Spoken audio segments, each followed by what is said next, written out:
Atuh ila hadratil Mustafa Sayyidina Maulana Muhammad wa ala alihi wa dzurriyyati wa ikhwani minan nabiyil mursalin wa kulli ashabi kulli ajma'in wa tabi'ina wa tabi'in tabi'in la wa sunna jamil ma'rifil qudri ta'alamna wa man jami' istatina jami' abaina wa ummatina wa ummati ummatina wa jadatina wa jadati ajadatina wa jadatina wa jadati jadatina wa akhwarina wa akhwaratina masyayikhina masyayikhina wa jal muslimina wa muslimatul mu'minin man al-ahya minhum al-amwat wa sunna syahadul qadri jana radallahu anhu ajma'ina adallahu alaina wa barakatim wa syafa'atim ma'lumin fid Al-Fatihah. A'udzu billahi minasyaitonir rajim. Bismillahirrahmanirrahim. Alhamdulillahirabbil alamin arrahmanir rahim maliki yaumiddin. Iyyaka na'budu wa iyyaka nasta'in. Ihdinas siratal mustaqim. Shiratal ladzina an'amta 'alaihim ghairil maghdubi 'alaihim waladdallin. Amin. Bismillahirrahmanirrahim. Kita lanjutkan pembahasan kita sore hari ini. Kalau kemarin kita sudah berbicara tentang pemberian nafkah dan bagaimana istri menyikapi pemberian nafkah tersebut dengan qanaah dan tidak menuntut sesuatu yang di luar kemampuan suami. Sampun. Kita lanjutkan. Wala yashihu lizaujati imti'adiha min tahawuli ma lizaujiha min yusrin ila usrin.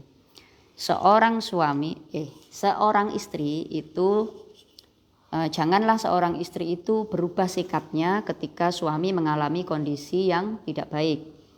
Berubah dari kemarin sehat menjadi sakit misalnya, atau dari kemarin dari kondisi yang ekonominya baik jadi kurang baik. Nah, dalam kondisi seperti ini seorang istri tidak boleh berubah sikap yang awalnya manis jadi enggak manis karena suaminya kondisinya buruk.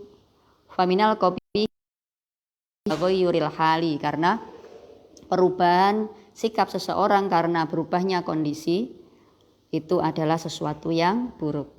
Inna 'alaiha antardo bil qada'i wa antakuna lizaujiha fi syiddatihi. Dan seharusnya seorang istri itu menerima keadaan suami walaupun suaminya dalam keadaan kesulitan, menerima kodoknya, menerima keadaan suami apapun, bahkan ketika suami mengalami kondisi yang buruk. Kama kanat lahu fi rohoihi, sama seperti dia ridho menerima suami ketika suami dalam suksesnya. Jadi sukses dan tidak sukses sikapnya tidak boleh berubah, itu yang seharusnya dilakukan. Nah, yang terjadi selama ini seringnya ya begitu, kalau suaminya bangkrut ditukar tambah sama yang lebih kaya. Nah, itu seharusnya kan tidak boleh. Seorang istri itu harus menerima apapun kondisi suaminya, baik dia sehat ataupun sakit, baik dia kaya maupun miskin. Wa asyhadu anna katsiran minal fadilati. Wa asyhadu, dan aku menyaksikan, aku musannaf nggih, aku sinten Sayyid Muhammad niki, aku menyaksikan banyak sekali perempuan-perempuan yang utama yang memiliki sifat ini, sifat yang seperti tadi itu. Yasbirna alimatin ining tadharil farhi min afdhali anwa'il ibadati, karena bersabar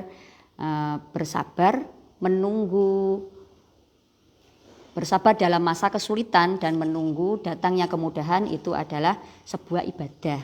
Ya'khudna bi aidi azwajihinna, dan mereka itu wanita-wanita yang tadi itu biasanya ketika suaminya dalam kondisi yang tidak baik, maka dia akan membantu suaminya.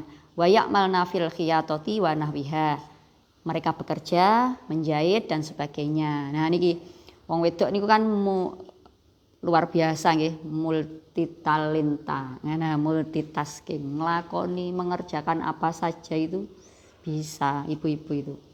Suaminya begini, ya wis saiki kalau suaminya sedang ekonominya memburuk, dia membantu bekerja. Nah itu istri yang baik itu seperti itu, karena rasa tanggung jawabnya.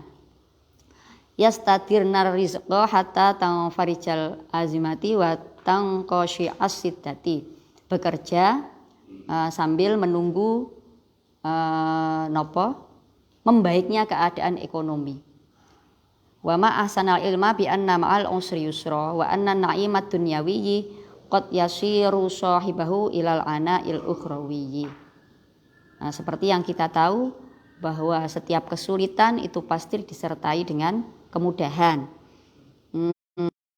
Kenikmatan dunia itu biasanya kebanyakan malah akan mendatangkan keburukan bagi pemiliknya di akhirat. Nah, mula nggih lek teng manten-manten nika, di acara manten-manten itu sering sekali dibacakan surat Ar-Rum ayat 21 nika. Wa min ayatillahi an khalaqalakum min anfusikum azwajal litaskunu ilaiha. Awake dhewe niku kalih Gusti Allah pun disiapi pasangan, sudah disiapi istri, sudah disiapi suami, litaskunu ilaiha, agar anteng, kita anteng bersama pasangan kita, anteng lahir dan batin pun disiapi pasangan niku. Jangan khawatir, kok jenengan pasangannya belum ketemu, ya mungkin masih ketelesot atau bagaimana, sabar mawon, pasti ketemu nggih. Biar kita litaskunu ilaiha, biar anteng lahir, anteng batin bersama pasangannya. Nah, liyaskunu itu terusannya ayat wa ja'ala bainakum mawaddatau warahmah. Kalih Gusti Allah pun disangoni untuk mencapai sakinah itu sama Allah disangoni mawaddah warahmah. Ngeten ta? Mawaddah niku mahabbah, cinta, rahmah itu kasih sayang. Nah, mawaddah niku biasane arahnya ke sesuatu kelebihan dari pasangan. Bojone sik enom misalnya, sik ayu, masih ganteng, kaya. Nah, itu masih seneng. Itu mawaddah namanya, pasti cintanya. Secara logika orang itu kalau melihat perempuan cantik, melihat pria yang ganteng, kaya, itu pasti sudah cinta. Nah, cinta dalam kondisi yang masih baik ini sudah wajar, gampang. Nah, tapi kondisi orang itu pasti berubah, gitu. Orang itu kan tidak selamanya muda, orang itu tidak selamanya kaya, orang itu tidak selamanya sehat. Sing biyen ribut kan ngaten, rambutnya mbiyen ireng suwi-suwi nggih putih. Yang dulu sehat lama-lama tua yo malih nyapo-nyapo. Nah, di sini diperlukan yang kedua, rahmah atau rasa sayang, di mana rahmah ini biasanya arahnya ke kekurangan yang dimiliki oleh pasangan. Nah, ketika pasangan kita memiliki kekurangan, ketika pasangan kita mengalami sesuatu yang tidak baik, maka rahmah ini yang timbul. Tetap sayang sama pasangannya walaupun keadaannya tidak baik. Nah, wis disangoni dua ini sama Allah, mawaddah kalih rahmah. Niki lek mboten digunakan bareng-bareng, maka rumah tangga niki gampang ambiar ngoten. Jadi memang harus difungsikan dua-duanya. Karena kita sadar bahwa makhluk niku kan berubah. Makhluk itu pasti tidak kekal. Pasti ada saatnya sakit, ada saatnya jatuh miskin, ada saatnya dia jadi tidak cantik, jadi tidak ganteng. Lah kalau nggak ada rahmahnya, kalau rahmah itu tidak digunakan, ya gampang sekali bojone keriput titik diluwakne dijolne sing mulus, sing lanang ekonomine rodok mudhuk titik tukar tambah sama yang masih gres. Nah, ini malah rumah tangga sing piye ngeten niki kan nggih. Nah, oleh karena itu niki perlu diingat, baik manten anyar, manten rodok anyar, manten sing pun boten anyar. Lah niki panggah kudu dieling-eling bahwa rumah tangga itu tidak hanya sekedar cinta saja, tapi juga butuh kasih sayang. Karena bagaimanapun kita itu pasti ada kekurangan dan kelebihannya.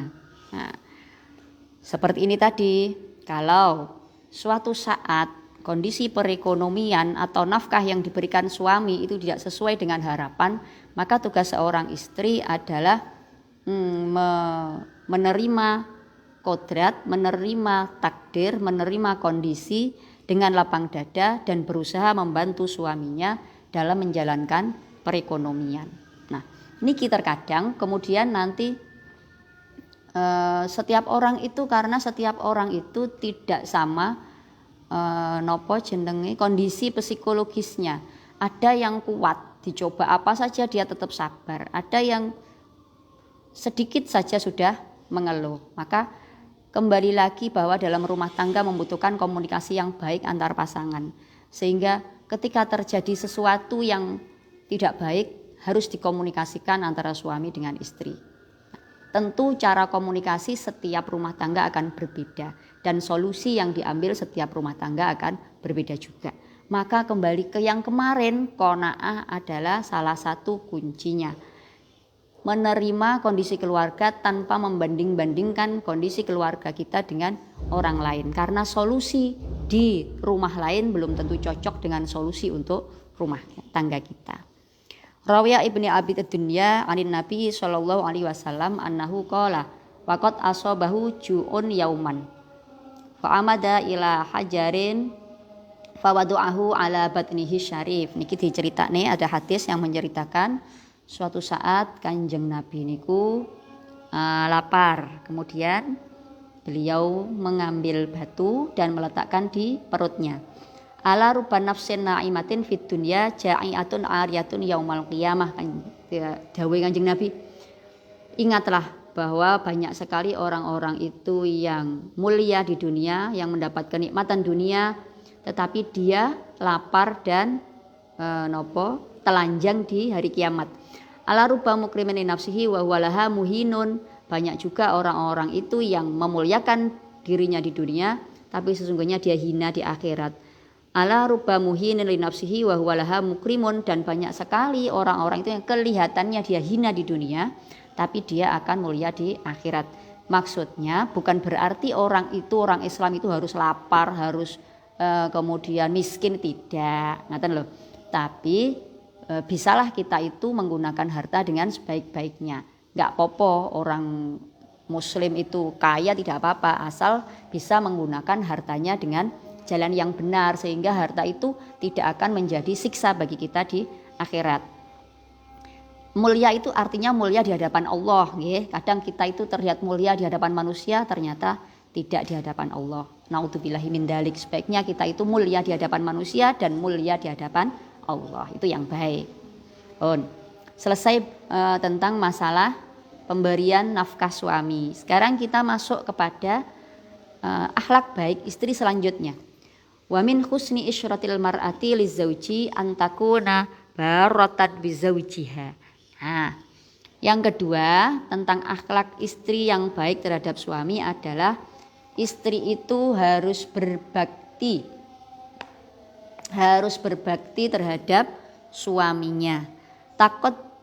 Tuqaddimu haqqahu ala haqqiha, mendahulukan haknya suami daripada haknya sendiri, memprioritaskan suami daripada dirinya sendiri. Nah, sian wong tuwek-tuwek zaman dulu nggih, pas kula tasik kecil niku biasane ndak boleh sampai ngeten, ndak boleh mengambil makanan lek bapake dereng mendet. Kalau bapaknya belum mengambil, anak-anak juga ndak boleh mengambil. Ini adalah untuk melatih menghormati orang tua. Itu berbakti, manut. Wong wedok niku kudu manut kalih bojone.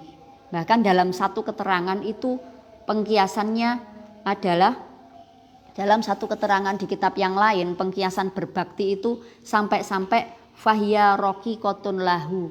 Wong wedok istri itu seperti budak bagi suaminya, bagi laki-laki.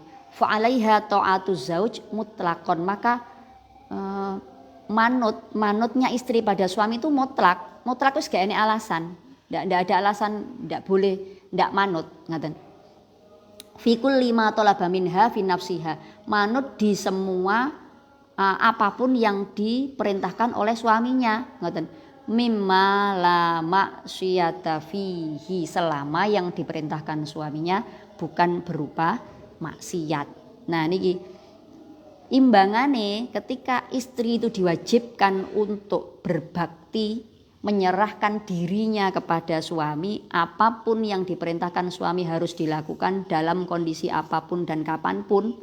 Nah imbangane di depan suami harus menyayangi istrinya dengan baik, harus mengerti dan memahami, menerima kekurangan semua kekurangan istrinya. Jadi kudu ngerti, oh bojoku lek ngene iki gak iso, oh bojoku pas kesel. Nah, jadi tidak gampang-gampang marah, sehingga istrinya juga tidak gampang-gampang kedusan. Ngaten nggih. Wong bendino sing lanang lek bengi metu ngopi, ya ta, bojone ditinggal. Mungkin lek bojone sambat, "Mas, sampean lek bengi aja metu wae to." Wah, bojone nesu. Kamu itu harus berbakti sama suami, harus manut, tak tinggali ya kudu manut. Lek gak manut kamu lek protes nyemplung neraka, nyemplung dhewe ngono nggih. Nah, jadi diimbangi. Berbaktinya istri itu harus diimbangi dengan sayangnya suami terhadap istrinya. Wahakka qarabataha, dan juga istri itu harus mendahulukan hak kerabatnya suami. Bojone pengen maringi ibuke, pengen membantu kakak adiknya, itu istri tidak boleh mencegah. Nah ini yang kemudian sering sekali menjadi bibit-bibit pertengkaran dalam rumah tangga. Ngeten iki kadang-kadang ngoten. Kadang-kadang lek enek dulure apa sing rada sukses sing dijaluki tulung kare dulur-dulure, akhire ndadekne tukaran antara suami dengan istri. Istri niku kadang-kadang kan nggih ikhlas ya ikhlas, tapi kadang-kadang ya aja kenemenen kan ngaten nggih. Nah, maka ini juga perlu dikomunikasikan. Jangan kemudian suami marah-marah, "Kamu itu loh, aku nolong keluargaku kok kamu nggak boleh." Lah tidak seperti itu. Boleh ikhlas, tapi ya aja nemen-nemen, pamane ngaten maunya istri begitu ya. Kita bicarakan yang baik. Nah, wa innaman karena kalau hal sekecil ini tidak segera diselesaikan, tidak dicari solusinya, akan membesar dan menimbulkan cara wong Jawa bendel mburi ngoten. Mungkin teng mburi niku di belakang itu malah bledos di belakang itu jadinya tidak baik. Jadi di awal kalau ada masalah monggo dikomunikasikan antara suami dengan istri yang baik. Kalau memang sudah berniat berumah tangga dari awal, maka harus membangun sebuah pondasi yang kuat bersama-sama, berdua. Wa inna min ajmali anwa'il birri bihi, dan juga istri itu harus berbakti pada keluarganya. Isanaha ila ummihi. Yang termasuk berbuat baik itu adalah seorang istri harus berbakti juga kepada ila ummihi, kepada ibunya, ibu mertuanya. Yo abinya barang ya, yo ayah dan ibu mertuanya. Ngaten. Jadi saya selalu bilang kalau ada orang yang mau menikah, saya selalu bilang ngeten. Kita menikah itu tidak menikah dengan satu orang suamimu tok, tapi yang kamu nikahi adalah seluruh keluarganya. Jadi kamu tidak hanya mau menerima suamimu apa adanya, tapi kamu juga harus mau menerima keluarganya apa adanya. Yang kamu nikahi adalah suamimu, orang tuanya, saudaranya, dan lingkungannya. Nah, niki harus dipersiapkan karena yang kita itu tidak hidup hanya dengan suaminya saja, tapi juga dengan keluarga-keluarganya. Maka suatu saat terjadi apapun dengan keluarganya suami, dia juga harus menerima. Jadi termasuk berbakti pada suami itu juga berbakti terhadap mertua. Nah, wa idza dan iki sing napa nggih sering sekali kemudian menjadi perselisihan antara ibu mertua dengan menantu. Nah, niki wa idza nasyabal khilafu bainal ummi waz zaujati, ketika terjadi perselisihan antara ibu mertua dan istrimu. Nah, ketika seorang istri dan ibu mertua itu berselisih, kadang-kadang masalah anak, mertuane niku pengine putune diatur seperti ini, sedangkan ibunya, menantunya pengennya seperti ini. Nah, akhirnya gesekan. Apalagi kalau masih tinggal satu rumah, niki sering terjadi gesekan antar rumah tangga yang menimbulkan ketidaknyamanan bagi seorang istri. Nah, kalau terjadi seperti itu, fa'ammas sabaru ala hayatin marirotin wa harbin daimatin, maka bersabarlah dengan kehidupan yang tidak nyaman, dan juga di sini dikatakan perang yang berkepanjangan, ngeten lho. Jadi karena memang rumah tangga itu kan tidak sebentar, akan berlangsung lama. Jadi kalau tidak cocok niku diterus-terus nih, yo salawase arep gak cocok. Maka perang itu, ketidakcocokan, perselisihan itu akan terjadi dalam waktu yang lama. Ngoten. Lah lek pancen kamu mau seperti itu yo sabaro. Ngoten. Wa amal masiru ila ahadi amroini ahlahuma murrun. Dan kalau kita mau mengambil keputusan itu pasti tidak ada yang enak, ngoten. Halu uqdatin nikahi, keputusannya apa? Yang pertama, halu uqdatin nikahi, bercerai dengan istrinya karena dia terlalu membela orang tuanya, akhirnya bojone gak terima minta cerai. Atau au ukukil ummi, dia terlalu membela istrinya, akhirnya ibunya merasa anaknya sudah menjadi durhaka. Nah, ini adalah pilihan yang sangat berat. Maka kalau seperti itu, ya, niki sering sekali terjadi seperti ini. Maka ala falyattaqillahan nisa'u warrijalu wal azwaj wal ummahatu. Maka baik sekali bagi wanita, laki-laki, suami istri dan ibunya untuk kembali kepada Allah. Apa yang sudah diperintahkan Allah, apa yang dilarang oleh Allah. Karena fal ya'ishu mutawadaini mutarahimaini, maka hiduplah berdampingan dengan penuh kasih sayang, hiduplah berdampingan dengan damai. Ngaten lho. Jadi harus ada yang ngalah. Tidak bisa kalau podo kakune niku mboten saged. Lek podo kakune pilihane ya dua tadi, cerai sama istrinya, opo panggah sama istrinya tapi durhaka pada ibunya. Maka harus ada yang ngalah salah satu. Bojone ngalah menerima mertuanya, atau mertuanya yang ngalah menerima menantunya. Tapi tentu saja yang baik adalah menantunya yang ngalah dengan menerima mertuanya. Karena bagaimanapun beliau adalah orang tua, bagaimanapun beliau adalah ibu dari suami kita. Sepahit apapun harus kita terima dan kita jalani. Diniati nirakati anake, ngoten mawon pun lek abot. Diniati nirakati anake, sapa ngerti dengan mempunyai mertua sing mungkin angel openane, bisa jadi tirakat anak-anak kita nanti bisa menjadi anak-anak yang soleh-solihah. Nah, niku pun pilihan ngoten niku. Uripe lek penak terus kan nggih mboten nyedhek karo Gusti Allah.